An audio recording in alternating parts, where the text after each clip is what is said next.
کابرایەکی ئەمریکی کە عالمی فەلەکیە و ئیش دەکا لە هەیئەی فەضای ئەمریکی، پیاوێکی سادە نییە، هەستا کتابێکی تەئلیف کرد کە کتابەکە بە ناوی ئەو 100 شەخسیەتەی کە گۆڕانکاریان لە جیهاندا دروست کرد.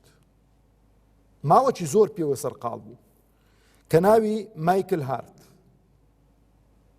ئەلەو سەردەمەی خۆما ئێستاش لە ژیاندا ماوە.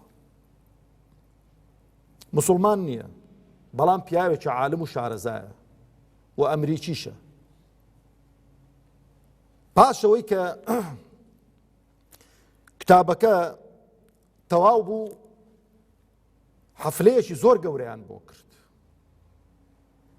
هەموو چاوەڕێ بوون دەبێت چێ بێ یەکەم کەس گەورەترین شەخصیەت لە مێژوودا کە ناوی محەممەد المستەفا هێنا عەلەیهی سەڵات وسەلام، چۆن بۆمبێکی گەورە لەو قاعەی بتەقێنیەوە ئاوا بوو. بەڵام هەندێک قسەی کردن خەڵکەکەی هەموو هێور کردەوە، تی خەڵچینە.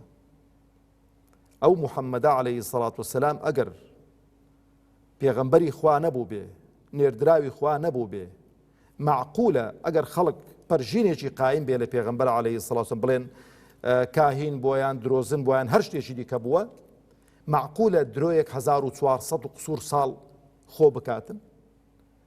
معقولە کابرایەکە گەر چەواشەکاری لەسەر خەڵکدا کرد بێ، ئەو چەواشەکاری 1400 و قسوور ساڵ بەردەوام بێ لەسەر ئەو هەموو خەڵکێک کە لە ملیارێک خەڵک تێپەڕیوە، ئەنواع و ئەشکال خەڵکی ڕۆشنبیر و خەڵکی مسەقف و خەڵکی بەتوانا لەو ئومەتەیدا هەیە.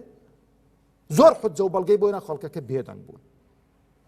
ئەو کتابە چەند جار دەستکاری کراوە، بۆ خۆی پێداچوونەوەی کردووە، پێداچوونەوەی کردووە، پاش و پێشی لە ناوەکاندا دروست کردووە، پاش و پێشی لە ناوەکاندا دروست کردووە. ئەو پاش و پێشەی کە لە ناوەکانیدا دروست کردووە، بەڵام چەند جار دەستکاری کردووە ناوی پێغەمبەر عەلەیهی سەڵات وسەلام هەروەکو خۆی ماوەتۆ لە یەکەم لە ڕیزبەندی یەکەم.